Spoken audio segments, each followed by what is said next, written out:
A very warm welcome to you wherever it is you're joining us from around the world. This is Enterprise Weekend on Enterprise TV. I am Henry Igwebike. In a bit, we'll be going to our newspaper headlines to see what they have for us this morning, and right after that will be in conversation also for today, where we get all of this produced for you and just for you. Please do well to visit our website at www.enterprisetvnews.com, and also like, comment, and follow us on all our social media platforms at Enterprise TV7. With me in the studios to look at our newspaper headlines today is Barrister Evans Ufel. He is a barrister at law and also public affairs analyst. Evans, you're welcome. Good morning. To Enterprise Weekend today. All right, so quickly let's start off our newspaper headlines with the first daily we have is Saturday Vanguard newspaper. And the big story there says, AFCON, Eagles fly into semi-finals. Peter Obi shows a VIP stand, joins supporters to cheer Eagles. On the top strip of the same newspaper, we have why I want to replace Soludo as Anambra Governor, and it's coming from Ifani Oba. And also we have tension as parties battle for 57 legislative seats. And on the AFCON story, we have insecurity, stop terrorism or resigns. And the writer there says the Nigerian state federal government in a reaction to Shetima's claim on corruption, frustrating fight against insecurity. And on the writer of the same story, we have, we are tired of your excuses. So government lacks the political will to fight corruption, fueling insecurity. Mr. Vance, let's look at this. Okay, I think I would love us to start from a lighter mood here. Of course, we have to say congratulations to the Super Eagles for moving up to the semi-finals. But let's look at what I would call a political undertone on this. And we had Peter Obi, who graced that particular match, and he shown that a VIP stand and preferred to join the supporters to cheer Eagles. Now, it's understandable the elections that have come and gone. And do you think this has a little bit of a political undertone, or is it the Peter Obi in Peter Obi? Well, it depends on how you look at it. There are people who will read political meanings to what he did. But this is one, what you cannot take away from Peter Obi is that it's a patriotic Nigerian. Okay, he went there as a Nigerian, not as a former contestant at the general election and all that. And he went there to support the country. Okay, it's not the only one there. A lot of people also went there. A lot of the Senate president was there. Abio? Yes, was there. Okay. And the other dignitaries were there. But seated in the VIP stand, I guess. Yes, seated in the VIP stand. But Peter Obi chose to, like he always have told us, and which he has demonstrated to, that he would rather carry his bag, he would rather be natural, he would rather wants to live in Onitsha and all that. So those are, you could say they are optics of politics. Yes, and there's nothing wrong in that. He's building his political quotient, and he wants to retain his brand in the minds of Nigerians even after election has come and gone. Unlike Atiku that will go to Dubai and stay and be issuing statements and threats from there. This man went there to support our boys, and our boys are not doing badly. They have demonstrated skills, tact, bravery, and we are not totally condemned. You understand? We are not totally condemned. We may not have gotten it right awesomely, but we are heading somewhere. It's a process. Okay, and I wish him well. That talking about Peter Obi now, whatever it is he's looking for, he has shown Nigerians in a very large extent that he believes in the country. So how much of a threat is this to the administration of Bola Ahmed Tinubu? And the next question is, will the Peter Obi have literally gone to the stand of the supporters club if he had won the elections as the president of Nigeria? Would he have done that? Yeah, that's another question you ask yourself. Yeah. He possibly may not have done that. Okay. Because the stake will be higher if he had won, okay? And when he goes out, the security agencies, he has to take instructions from the security agencies. Okay. What I mean, take instruction is the DSS, they know safe zones and danger zones. Okay. And when you go for outing, whether it's a rally, whether it's the stadium, whether it's whatever it is. And that applies to presidents all over the world. There are danger zones, there are safe zones. So possibly the DSS may advise him otherwise, even if you wish to do that. Because you have to listen to your security details at every point in time. The stakes are not very high now. He's not the president. If you were the president, perhaps there will be some instructions as to what that is. So I know there are people who will say that because he's not win, that's why he's galloping all over the place. That if he won now, that he'll be doing and all that. So is this a threat to the administration? It's not a threat to the administration. This is one man who, we're all Nigerians. So just because he's in that prominent position as one who has brought himself out to serve at that level, that is why we're talking about it. Otherwise, there are a lot of Nigerians that were there now. There was one with a very lofty stomach, painted in white. He's a Nigerian, a fan. So why are we not talking about him too? That he was, he's also supporting the club, and every other Nigerian, the ones who are living there, and the ones who travel from here to there. You understand?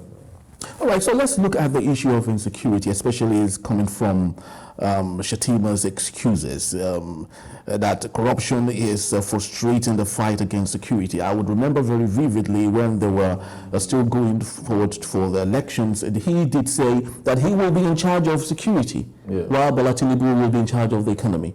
Right now, Shetima is giving excuses.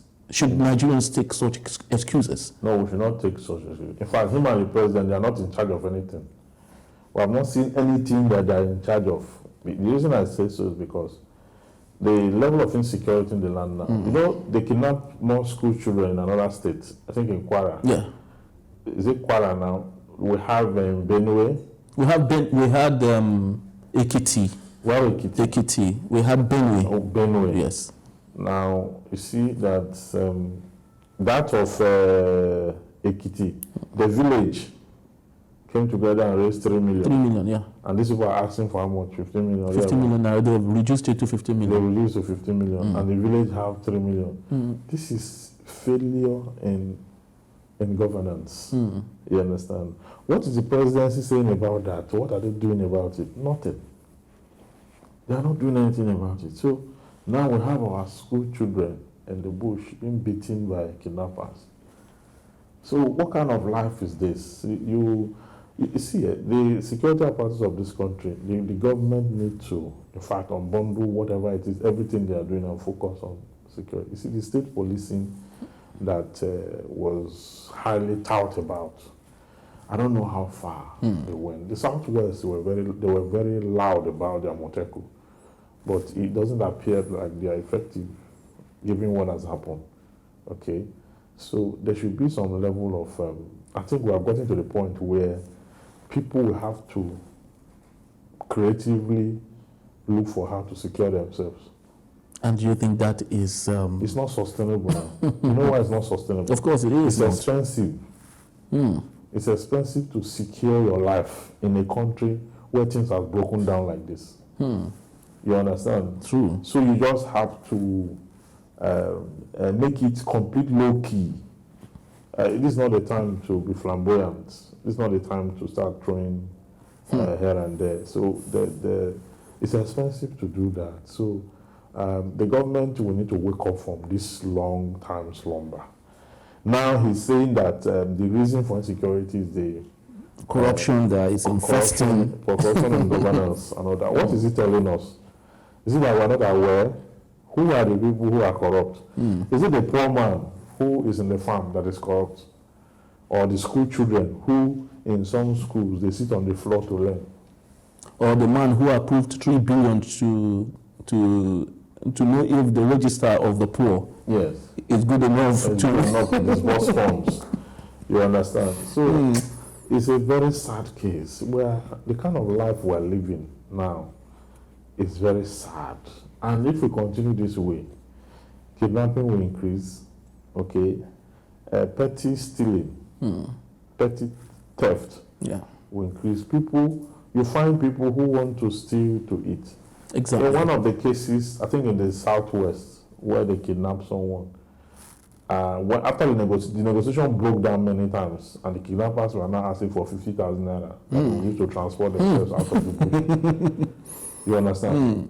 So if it gets to that level where you don't have to, in the news yesterday, family members are now selling their relatives for 30,000 naira. Did you see that? It was in the news yesterday. Yes, traffic just to collect 30,000 and then sell just sell them to hard labor, anything. You understand? So when things break down to this level, you're going to ask yourself whether you have a government. Very, very The security and welfare of the people shall be the primary purpose of government. Section 14(2) of the Constitution. I mean, we should just collectively take this government to court, or just block everywhere and let them come and explain to the country exactly what they're doing, because we cannot understand any longer. This is not what we bargain for. When we pay our taxes, you go to the supermarket, you want to buy things, the things are exorbitant. The VAT is 7.5%. You understand? So if you go to any of this place, you buy, let's say you buy things for 200,000, you'll be passing away with a whole lot of money aside the 200,000 because you are paying VAT. And then that VAT is supposed to be for your security in return. But it's social contract theory. That's what we call it in psychology. Yeah. The social contract theory is that in exchange for the tax you pay through VAT, VAT, and all personal income tax and all that, the government thereafter provides security.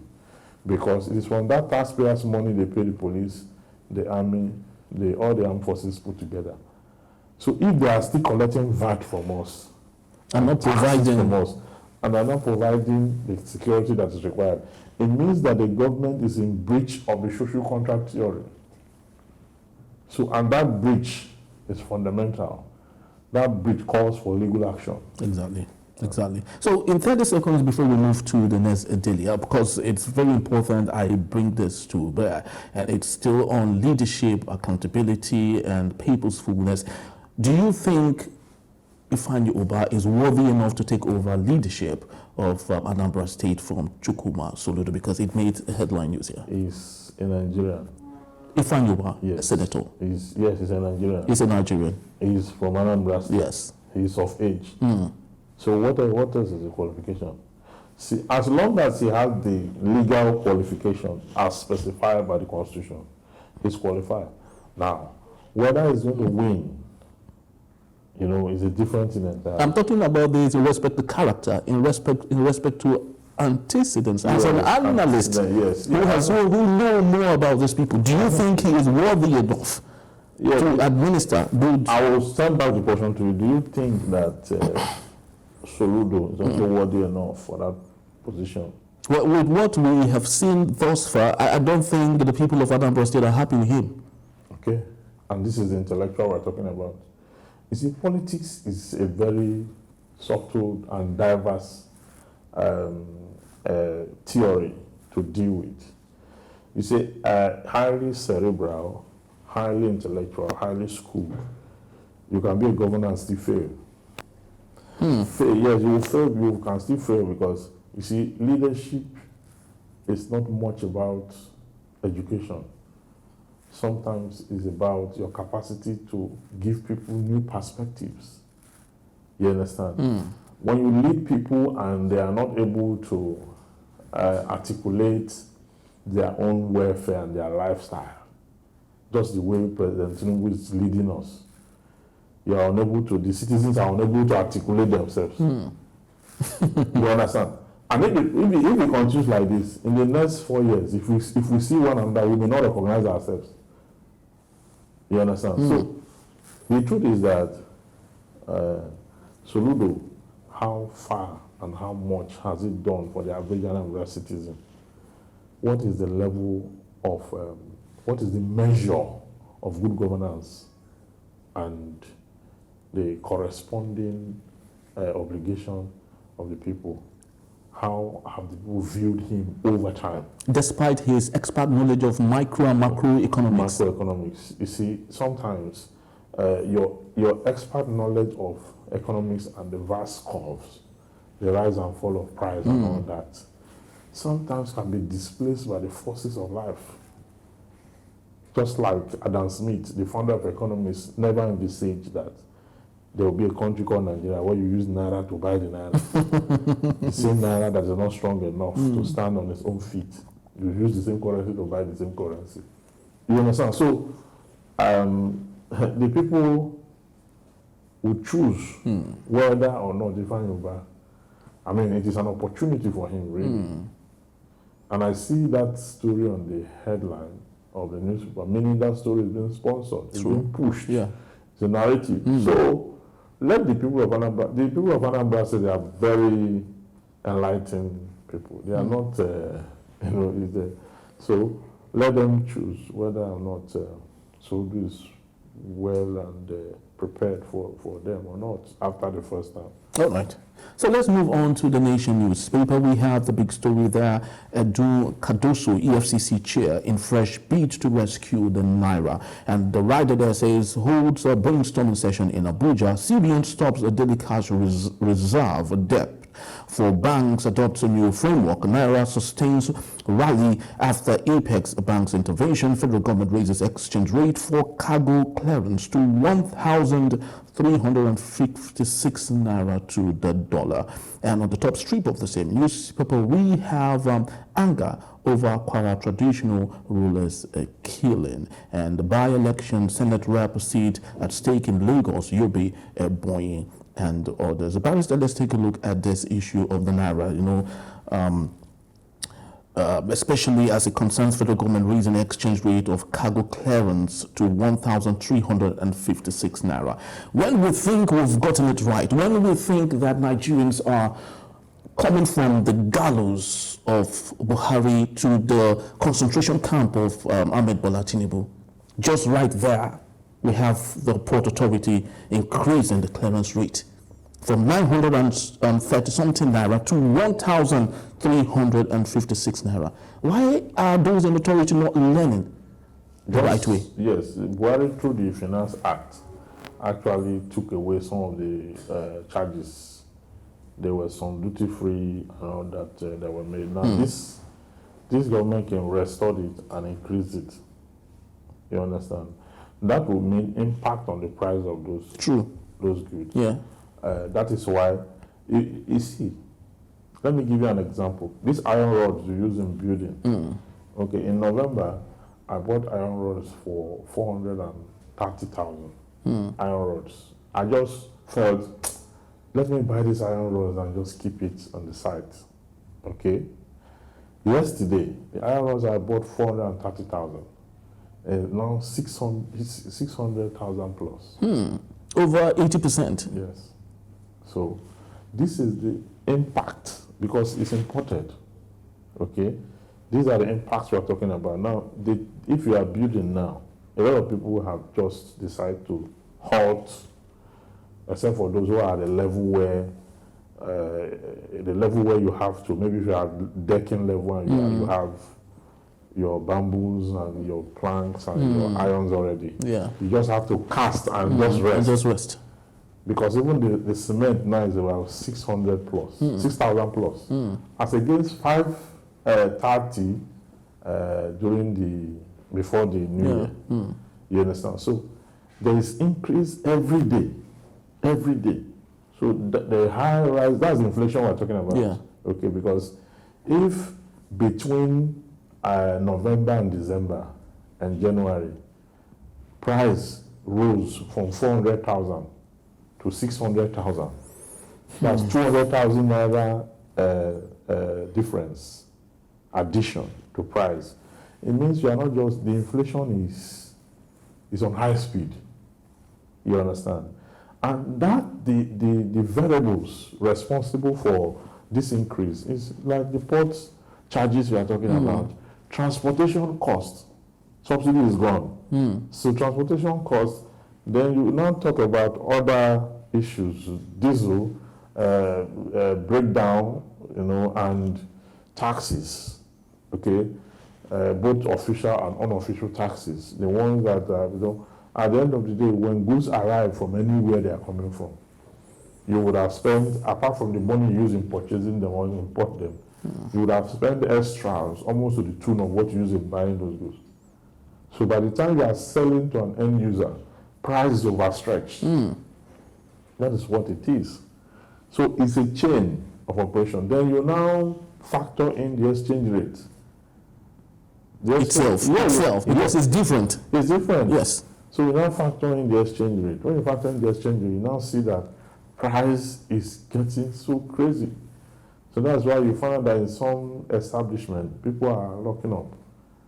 In some places where they are not locking up, they are doing low-key. In some places, they are retrenching. Half of the staff retrenched. In some places, they are outrightly closing up.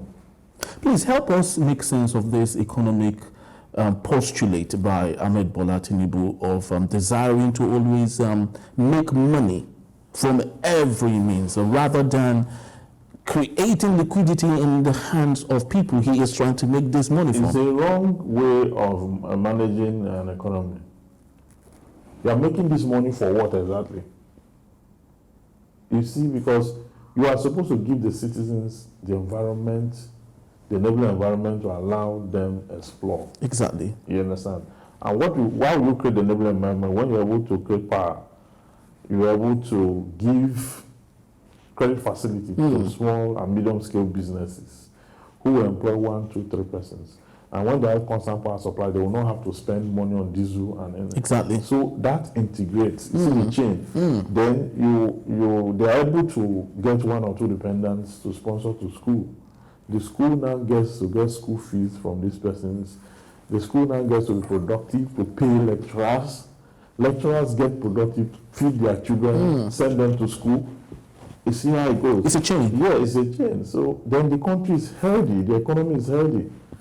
But you are not doing that. You just want to make money for government. Then the next thing you say, you are putting in infrastructure and all that. Infrastructure have a place, but you see, the citizens must be able to, must be able to explore, must be able to live a decent life. Because if you don't do that, you will still end up spending the same money. You will end up spending the same money because there will not be kidnappers all over the place. These kidnappers will make sure that they destabilize the economy. Okay? Just like we have school children now in the bush. Yeah.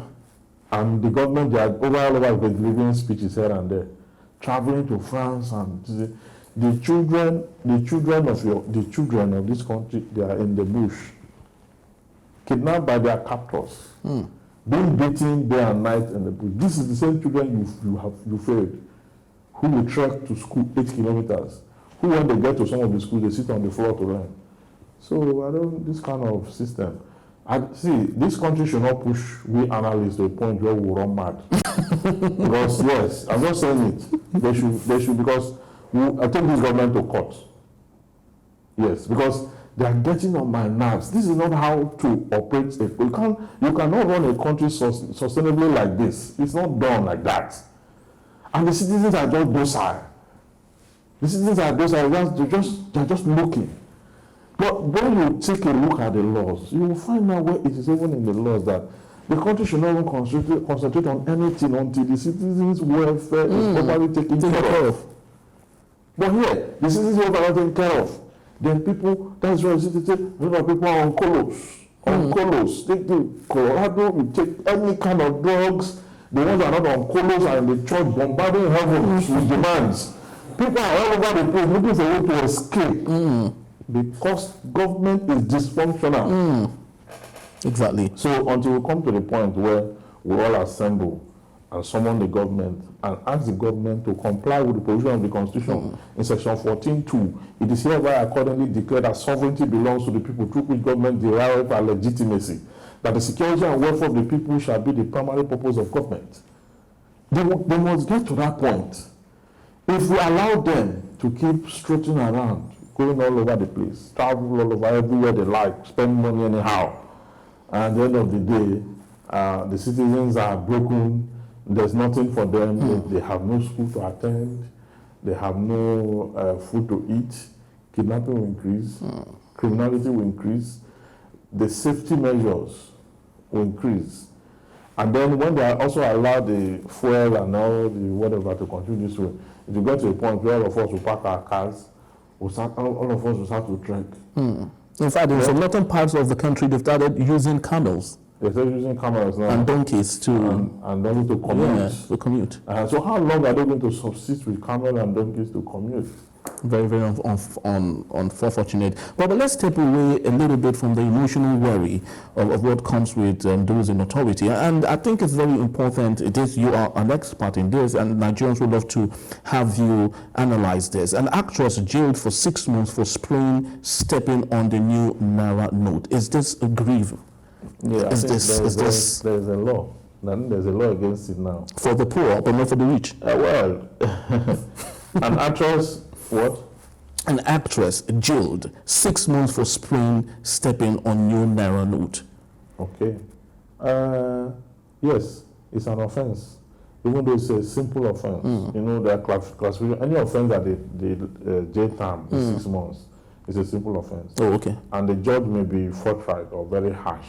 He's supposed to maybe give her what they call community service. Oh. For that 6 months, she will be sweeping the courts and be washing the toilet or dustbins. Remember, she's actually going to be jailed. I know. What I mean is, most simple offense have an option of community service. Oh, okay. You understand? Or sometimes an option of fine.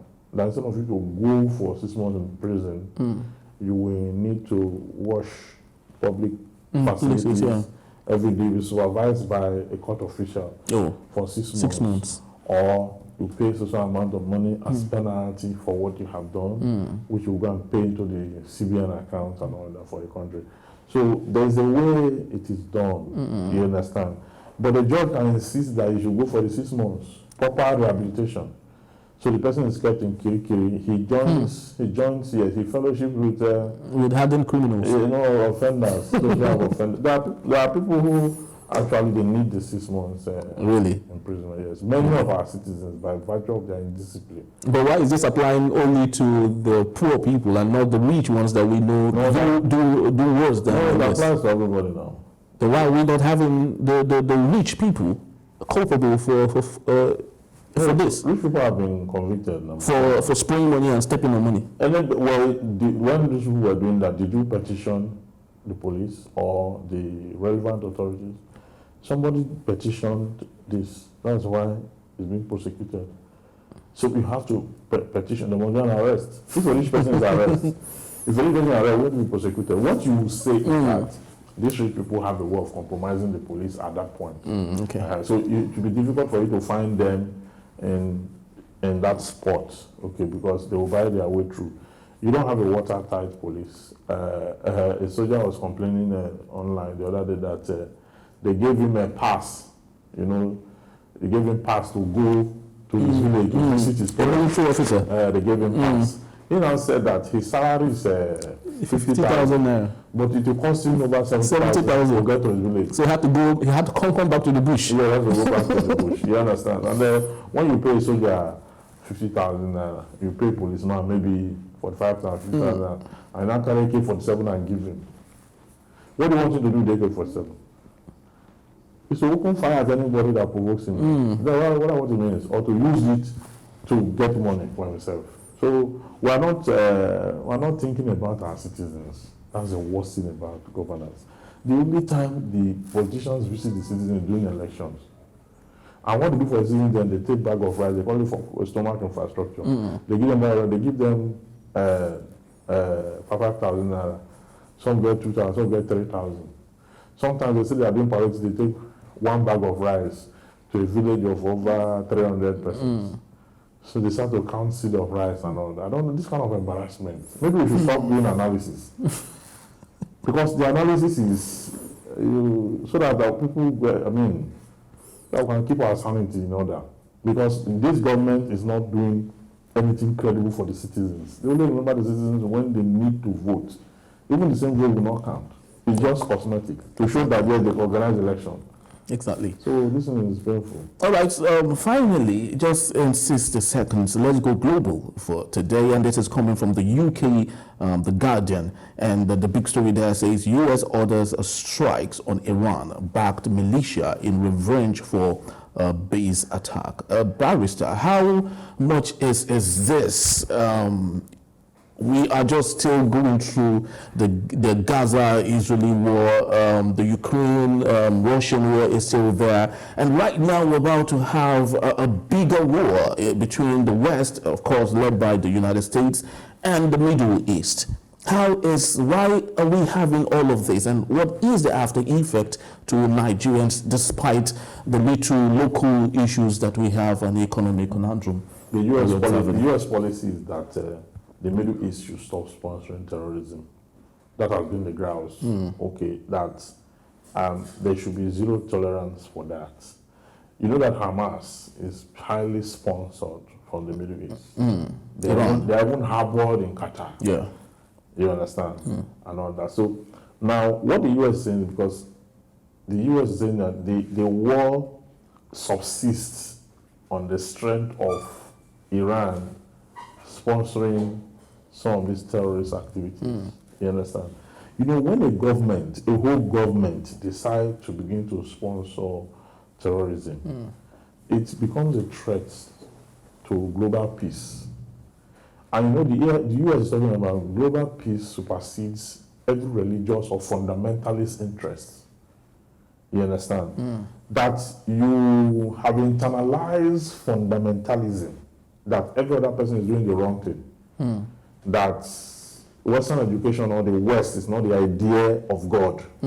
Therefore, you want to fight for God, or therefore you as a country want to use your resources to empower Islamic fundamentalists or terrorists to go about burning places and killing people and disarming facilities. The US said they will not tolerate that from anyone. Okay? And that Iran too had accused the US of fueling the war against the Palestine, the Israeli attack, and all that. So there is some level of reciprocity in the ideologies of both sides. So it's may dovetail into another very huge crisis in no distant time, because the one that and it's affecting everyone. It's affecting the reason a loaf of bread is now 1,400. It's as a result of the war in you understand? Now, before the Israeli and what do you call them now, Gaza war ensued, I was in the UK. I had gone to the UK through Qatar and through with like it should be like 12 hours or thereabouts. By then I was set to come back. I was also following the Qatar route, but they cannot go through the same route we came through. So we spent almost 20 hours plus on the same journey. I did less than that. So it affected grossly. In fact, as at the time we're landing here, we're all worn out. You understand? 20 hours. Because the airspace over there is closed. So we have to go through, almost going to as if I go to Singapore. Away from our routes and all that. So when war starts, everyone is affected. Don't point your hand and say, no, the war is in that side. The war is in that side, but you cannot buy bread because the wheats come from there. The flour come from there. The resources that if the one between Iran and Sudan now, we are going to have a lot of problems. Exactly. So the United Nations must ensure that they manage this crisis so that world peace will subsist. The reason the League of Nations failed was the outbreak of the Second World War, which affected world peace and took a lot down. So I believe that this will be properly managed, and we should come out from global war and have global peace as it were. All right, so this is just about the time we have for our newspaper reviews today. I'd love to say thank you to Barrister Evans Ofeli for being part of our show today. Thank you. It was really exciting having you on today. And when we return, Atiku slams Tinubu says a president's directive to NNPCL to submit crude oil sales receipt to CBN illegal. That in a bit when we come back. It's still Enterprise Weekend. Please don't go anywhere.